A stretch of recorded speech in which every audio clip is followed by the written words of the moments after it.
I'm very excited about the seminar today, and I'm very pleased to welcome Christopher Wadibia, who has recently, just this summer, submitted his PhD thesis here in Cambridge, and immediately went off to Oxford, left us, and took on a JRF there at Pembroke College.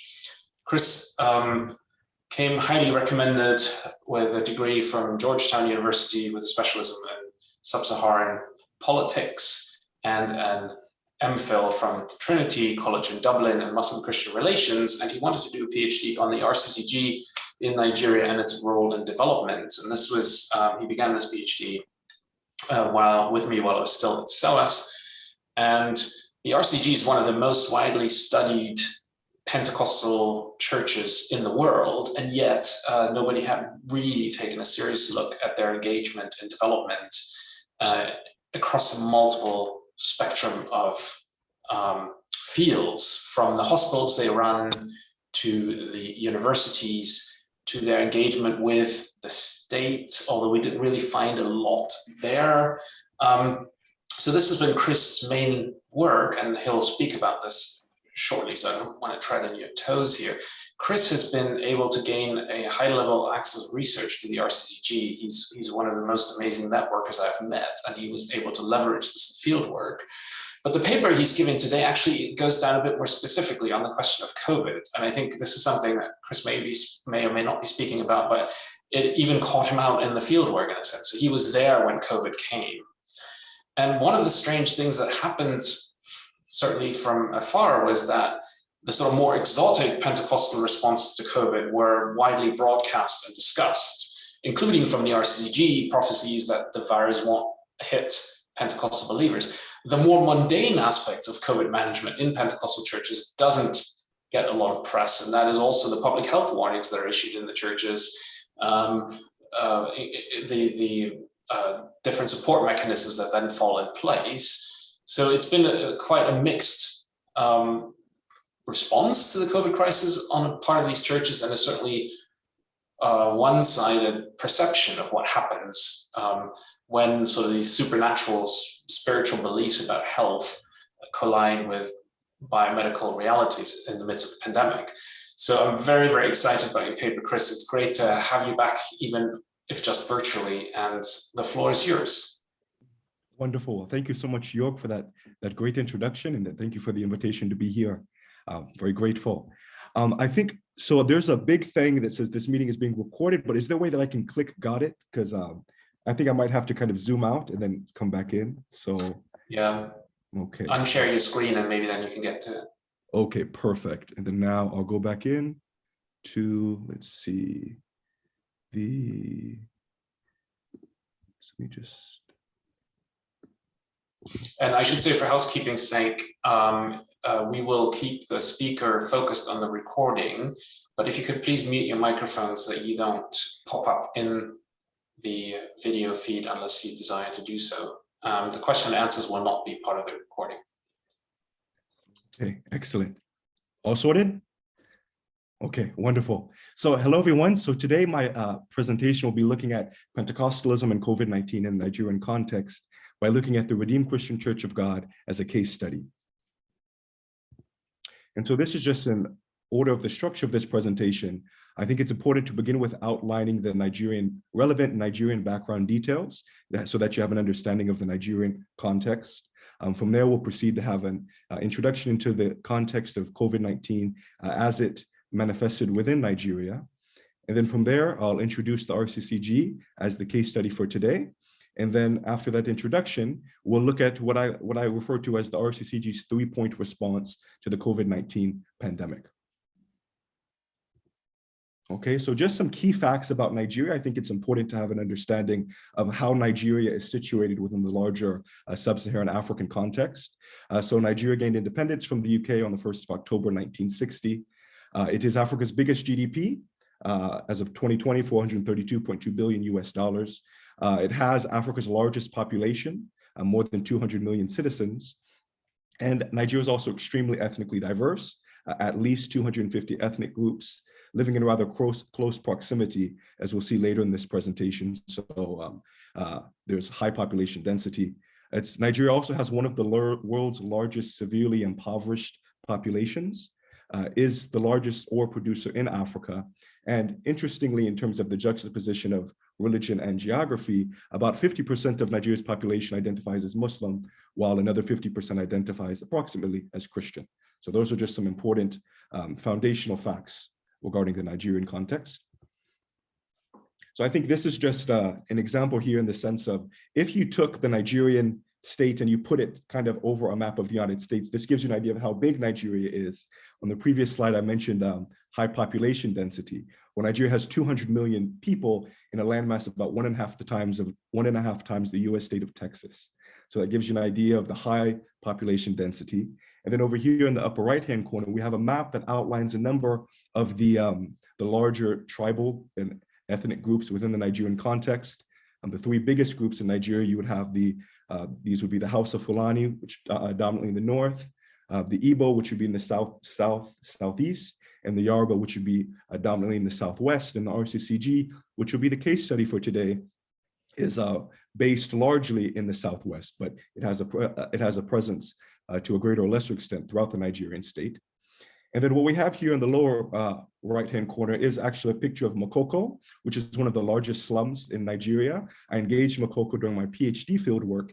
Makoko is a slum that has been built on reclaimed land in the Lagos context. But this slum has been built on the foundation of human waste and rubbish. And so this is an interesting illustration of the state's inability to deliver development solutions, invest in housing infrastructure for Lagos State's colossal population. And so essentially what has manifested here is that a large community of poor Nigerians have reclaimed this land, but rather than on sand, as you might see at the Palms in Dubai, they've actually reclaimed this land, but on the foundation of waste and rubbish.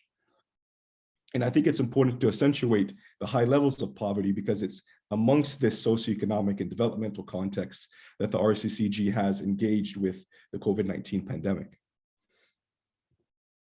So here we have a number of the political leaders of Nigeria. So on the left is Muhammadu Buhari, who serves as the president of Nigeria. He's a Muslim president. And in the upper right-hand corner, we have Yemi Osinbajo, who serves as the vice president of Nigeria, but who is a pastor at the RCCG.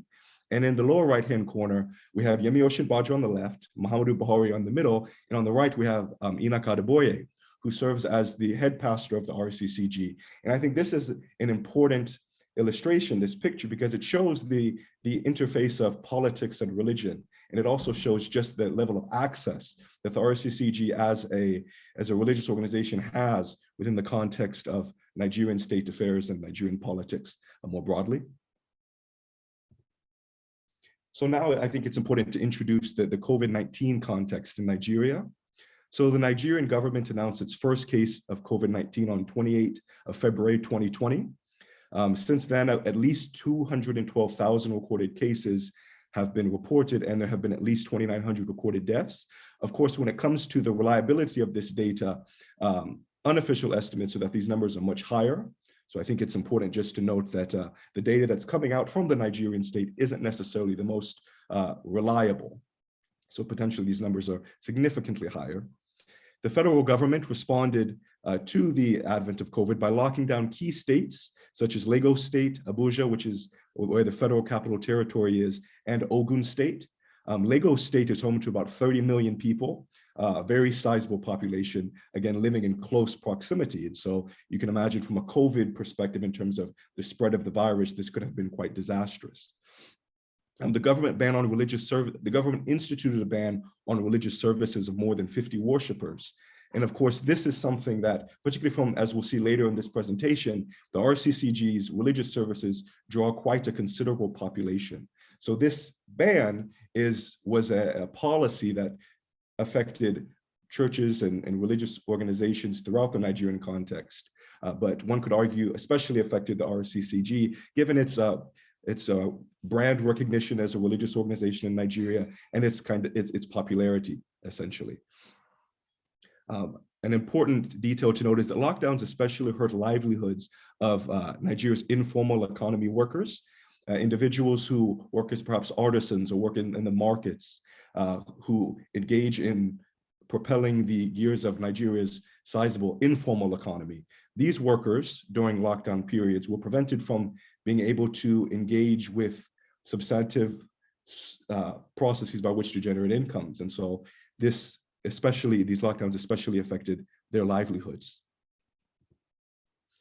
How did Nigerian churches respond, generally speaking, when it comes to the COVID-19 pandemic?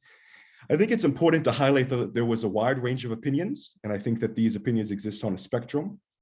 Many churches went online, such as we can see here with this. This is a poster affiliated with the church. In the upper left-hand corner is the RCCG's logo, which is perhaps one of the most famous religious logos in the Nigerian context. So many churches went online.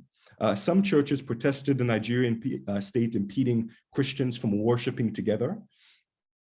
Others supported government measures to combat the virus. So here, right away, we see a tension. We see a tension in which some churches thought that it was inappropriate for the government to limit the ability of Nigerian Christians to worship together, even in the context of the spread of the virus, while others supported the government's measures to combat the virus. And fifthly, some pastors encouraged, as we'll see later in this presentation, beliefs in a wide variety of COVID-19 conspiracies. And there's quite an important transnational dimension of these conspiracies as to where they originated and how they made it over into the Nigerian context. Now I think it'll be a good time to introduce the RCCG, which is today's primary case study. The Redeemed Christian Church of God was founded in 1952 by Reverend Josiah Akindayomi. In 1981, Enoch Adeboye, who serves as the current head of the RCCG, became the new leader of the church and initiated essentially an incremental professionalization program to a large extent that transformed the church from being a church that focused on delivering religious services dominantly in the Yoruba language and mostly to poor congregants, to a church that essentially today functions as a transnational Pentecostal corporation that claims a global membership of roughly 10 million and claims to administer parishes in more than 190 countries worldwide. These numbers are from the RCCG itself. So, but in sum, the RCCG has evolved from rather humble origins in a Lagos slum to becoming what it is today, which is one of Nigeria's wealthiest and most socio-politically influential indigenous Pentecostal churches. And just to give an idea, I always, when I give presentations on the RCCG, I like to include this picture just to show you what it's like. This is a picture of the RCCG's main auditorium. The RCCG's headquarters is called the Redemption Camp, and its main auditorium seats, according to the church, up to 3 million people. And so this is what a service looks like whenever they have their special conference services, or they have their Holy Ghost services, or the Holy Ghost Congress. But this kind of gives you insights into the scale of Nigerian Pentecostal religious activity, as well as the scale of the church's religious programming. And then these are just some pictures that show you. On the left is Pastor Enoch Adeboye, who, as I mentioned, is the head pastor of the church. Upper right-hand corner, we have the founder of the church, Josiah Akindayomi. And in the lower right-hand corner, this is just a picture of the main auditorium from a distance. It is a 3-by-3 kilometer structure with no sides, and it is the main facility that they have to accommodate worshipers during special religious programs, as they refer to these services inside the church's headquarters, which is the Redemption Camp. Okay, and now we get into the kind of main substance of today's case study, looking at the RCCG's 3-point response to COVID-19. And so I like to highlight that the first element of this response essentially was donating PPE, personal protective equipment, to at-risk populations in Nigeria, to populations that the church saw as particularly needy. There's, as we'll see later, there are political as well as financial elements that underpin this policy, but this, I would argue, functions as the first element of the church's response. Secondly, we have Enoch Adeboye, who again is the head pastor of the church. He engaged with COVID-19 Bible exegeses, or arguments that he would make, that he would get from the Bible as to why Christians or Nigerian Pentecostals or members of the church in particular need not fear succumbing to COVID. And so we're going to look at those, and we're going to examine the various tensions underpinning these, theologically speaking. And then thirdly, we have the manner in which the RCCG engaged with the Nigerian government. Of course, again, Nigeria is a country that has rather weak political and governmental institutions. And so in times of public health crises, the state has a rather limited capacity to respond effectively and to deliver services in a way that keep the population safe. And so we're going to look essentially at the different factors that affected the church as it, in its own words, collaborated with the government to stop the spread of COVID-19. Okay, so when it comes to donating PPE to at-risk Nigerian populations, the RCCG donated about 8,000 surgical masks, 8,000 hand sanitizers, and 2,000 hand gloves to the Lagos state government. So this, from the RCCG's perspective, essentially elucidates how the church seeks to partner with the government. The RCCG, when I was conducting PhD fieldwork, often would articulate the perspective that the government cannot do everything. For a country of 200 million people, no government, Western or not perhaps, would have the ability to do everything that is needed to cater to that population. And so the RCCG very much sees itself as collaborating with the state. At the same time, there's also a tension within there, because the fact that the RCCG, in one dimension, one could argue, defends the state's inability to respond in terms of delivering materials and services and products that are needed to effectively combat COVID-19, also excuses the state's larger developmental shortcomings, both historically and contemporarily. And so that's a tension that needs to be noted. Secondly, these donations serve a political function, I would argue, which strengthen ties between the RCCG and the Nigerian state. So the RCCG is very much ingrained within the Nigerian government. As we saw earlier, the vice president of Nigeria is a pastor at the RCCG. Several of Nigeria's sitting governors attend services at the RCCG. And so the church is very much a part of the government. And so compensating for the state's failures when it comes to being able to donate such supplies to affected populations during the COVID pandemic, it serves a political function which enables the church to develop a stronger and perhaps closer relationship with the Nigerian government. But at the same time, I would argue that the RCCG, again, earlier we noted that there was a spectrum of responses amongst Nigerian Pentecostal churches to COVID-19. On one hand, some churches would encourage pastors in particular, because in a lot of Nigerian Pentecostal churches, the pastors wield quite considerable influence, disproportionately so. But on one end of the spectrum, pastors would encourage beliefs in conspiracy theories and would shun the use of vaccines and things of that nature. But on the other end, you would have churches such as what we'll see throughout this talk with RCCG to a greater or lesser extent, which encouraged following government measures in order to get through the pandemic period safely. In this point, we see that the RCCG seeks to strategically distance itself from what it sees as negative religious COVID-19 response models. And by these response models, I'm referring to Nigerian Pentecostal pastors that encourage beliefs in COVID-19 conspiracies and who encourage shunning the use of vaccines.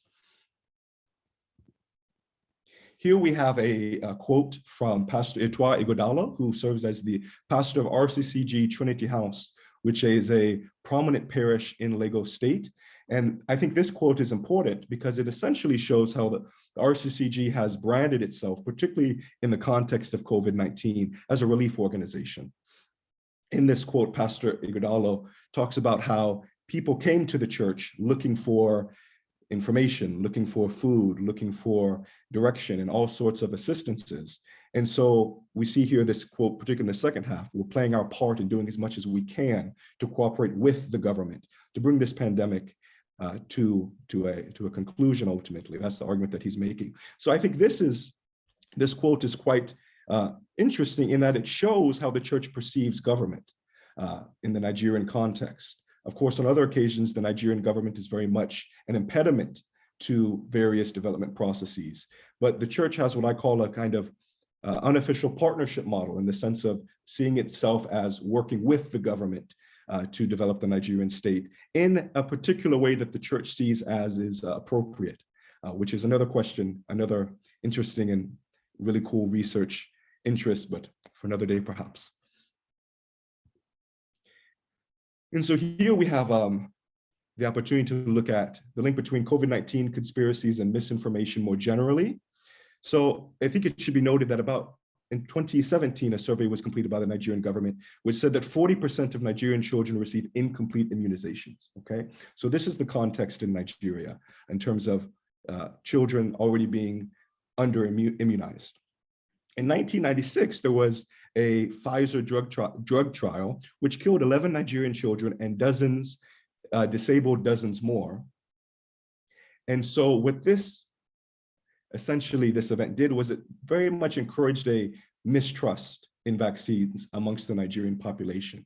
You also have, and this is where we get into some of the transnational elements regarding this larger COVID-19 Nigerian equation. You have the concept of Nigerian Trumpism, Nigerians who supported the presidential administration of Donald Trump, and transnational conservative Christian viewpoints, which encourage suspicion as well as mistrust towards vaccines. So this is an illustration in which, in the US context, transnationally speaking, ideas from conservative Christian thinkers and pastors and religious leaders were able to influence the Nigerian population in the stance that they often would take, in particularly Nigerian Christians, towards vaccines.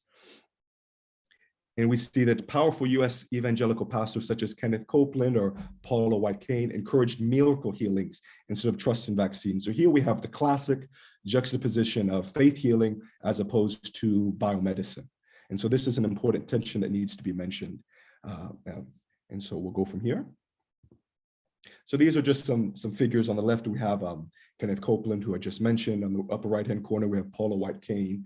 And Bishop David Oyedepo in the lower right-hand corner is a figure, a very, very prominent Nigerian Pentecostal pastor who would encourage more faith healing as opposed to belief and reliance on biomedicine in the form of vaccines. So we have, this is essential tension when it comes to this sort of discourse. And I think it's important to make sure that this is included. Okay.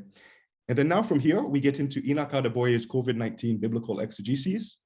And so these are just some general points. We're going to look at a few quotes from Enoch Adeboye from his sermons that offer insights into his COVID-19 thinking. But generally speaking, he has advocated for this concept of a compulsory holiday, essentially saying that, people are not able to go to work or they have to work from home. So because of the lockdowns, in his eyes, this equates more or less to a compulsory holiday for Nigerian Christians and individuals to, as we'll see later on, spend extra time in prayer and Bible study and in his words and in the words of the RCCG, seeking to develop their relationships with God. Another element of this thinking is that God will keep Christians safe from contracting the virus. This is something that Pastor Adeboye was quite an advocate about, this tenet.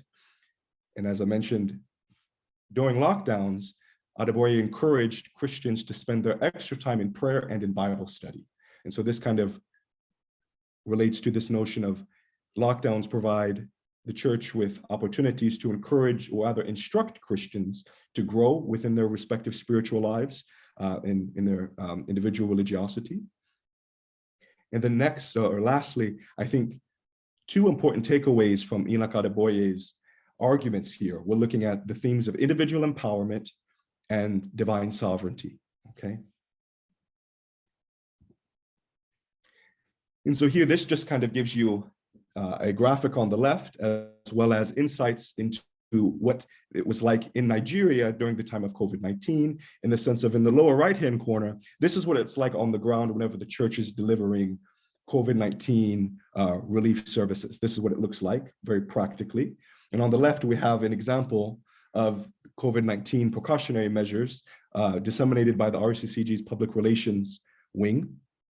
And so this differs dramatically from other Nigerian Pentecostal churches, which would encourage faith healing alone and in no way support perhaps government measures regarding issues such as lockdown and other bits of that nature. And so I think it's important. And then of course, when Pastor Adeboye would preach, usually he would preach in much smaller services of less than 50 people. Usually he would preach with a number of his closest pastors, and they would be in a much smaller facility in a small room. And then he would preach, but this is the kind of protective equipment that he would wear. And this is an important example of how Pastor Adeboye would leverage Bible verses in order to make a larger argument about how Nigerian Christians or Nigerian Pentecostals would benefit during times of lockdown. So here he looks at the figure of Joseph in the Bible. And essentially what he argues is that Christians will exit lockdowns better off than they were before entering those lockdowns. And this is an important element of Adeboye's exegesis. This thinking dichotomizes Christians with non-Christians. It puts Christians within a spiritual and religious context in which the lockdown, from his perspective, will not negatively impact them. But from his perspective, Christians are outside of the protection of God. Non-Christians are outside of the protection of God, and therefore are not able to be promised the securities that Christians would be promised. Also, I remember Pastor Adeboye, as a quick aside, occasionally saying such phrases such as, "Only those whose time it is to go will die." So then that's an interesting phrase, because that kind of undercuts this in ways. Because on the one hand, he's saying that if you're Christian, not only are you going to be safe, not only are you going to be healthy, but you're going to come out of the lockdown better off than you were before.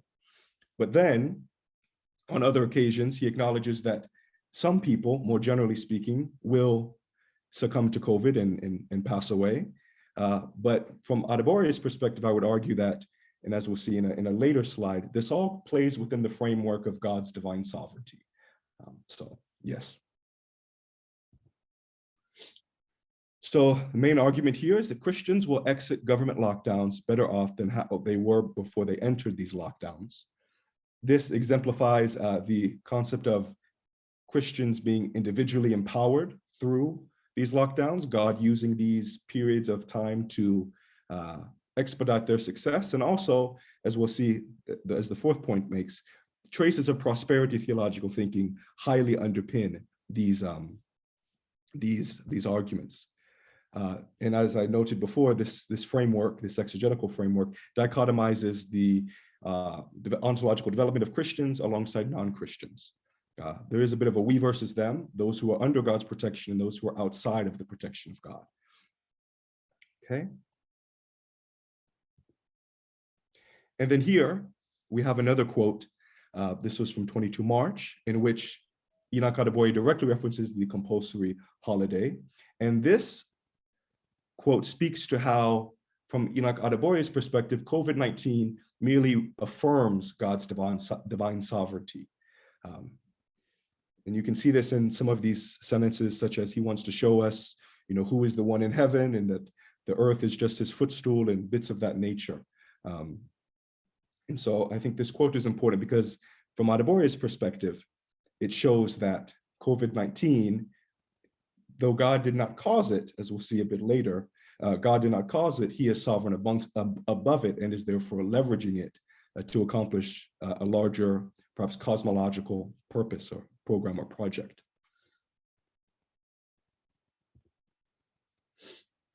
So some main points from the divine sovereignty argument. Again, this is the second argument of Adeboye's, following on the argument for individual empowerment, is that human conduct triggers a divine response.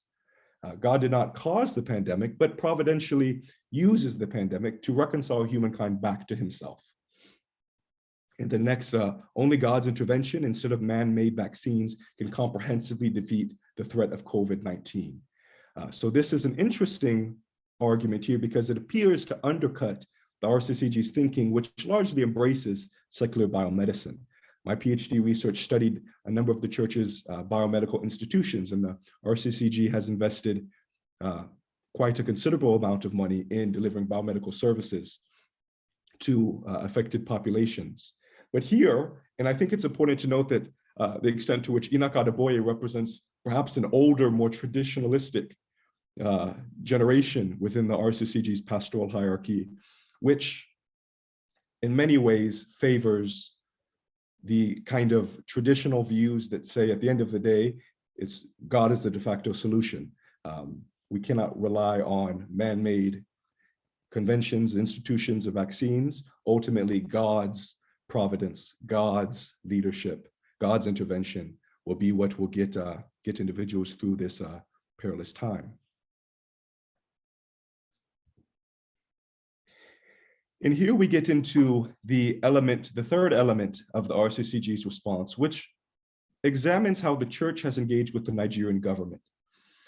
This is a quote from Enoch Adeboye, in which he thanks the government for the Nigerian government, that is, for what it has done during the COVID-19 pandemic.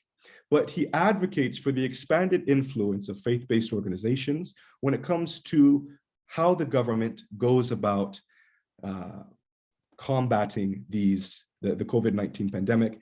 And he also highlights the importance of what he sees as the spiritual aspects underpinning the COVID-19 pandemic. So from Enoch Adeboye's perspective, spiritual warfare, which is quite an element of the RCCG's general theological canon, is very much underpinning the spread of the virus.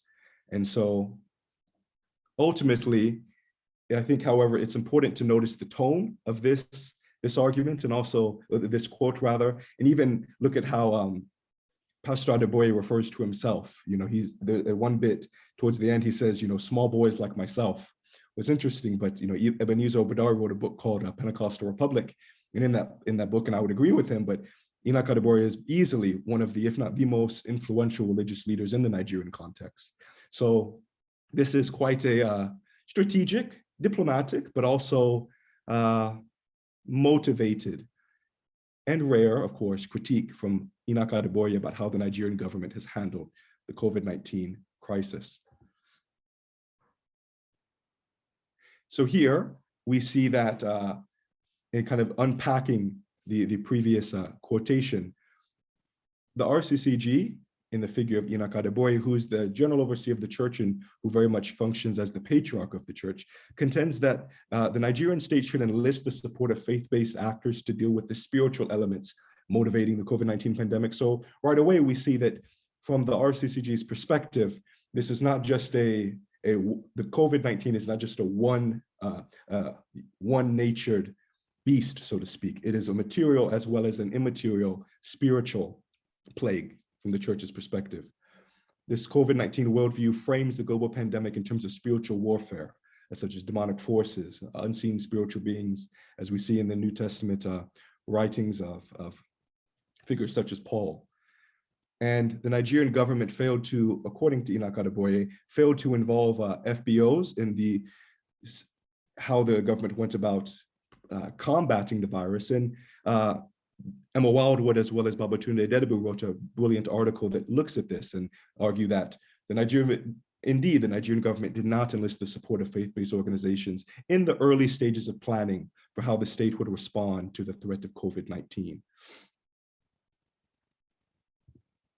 So I think this is an important picture because it shows in many ways the intertwined nature, not just of Christianity and government, not just also the kind of interfaith element of Christianity and Islam in the Nigerian context, but I would argue as of the RCCG in particular, in how it has a special position of access when it comes to the Nigerian state. On the left, on the far left is Yemi Osinbajo, Vice President of Nigeria, as well as a pastor at the RCCG. On the left middle is Enoch Adeboye, the head of the church.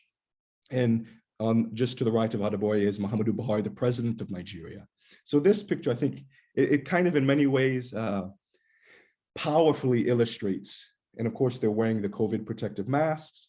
It illustrates the manner in which the RCCG was very much engage with the Nigerian state during the COVID-19 pandemic.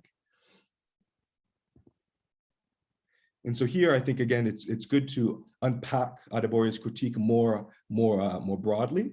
In his career, Enoch Adeboye has rarely criticized the Nigerian government. And when he does, he implies an extremely soft tone. You know, earlier in this lecture, I articulated how the RCCG sees itself as partnering with the government. And this is very much evidenced in the manner in which the church invests in Nigerian development causes in order to compensate for the state's development failings. But there are considerable political elements as well as theological that are associated with this framework, this worldview, essentially. Adeboye also advocates for the expanded decision-making influence of faith-based actors in the domain of Nigerian state affairs.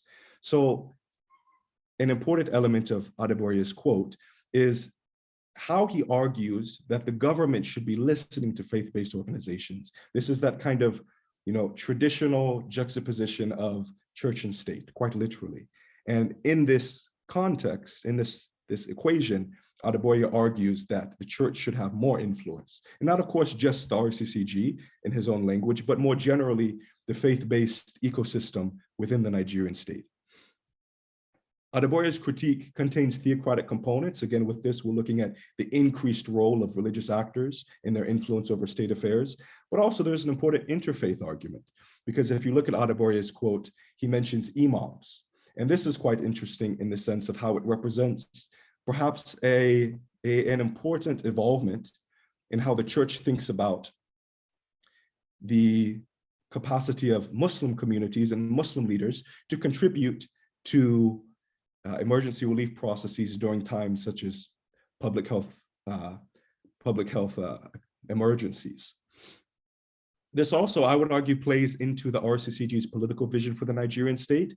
One of the findings of my PhD thesis is that the RCCG has a pretty clear political vision for Nigeria that argues for not just the expansion of the church in terms of its influence, but for this idea of if we have Christians as president and vice president and in every position of leadership in this country, then this country will finally be run as if Christ himself were president of Nigeria. And so that's a very interesting of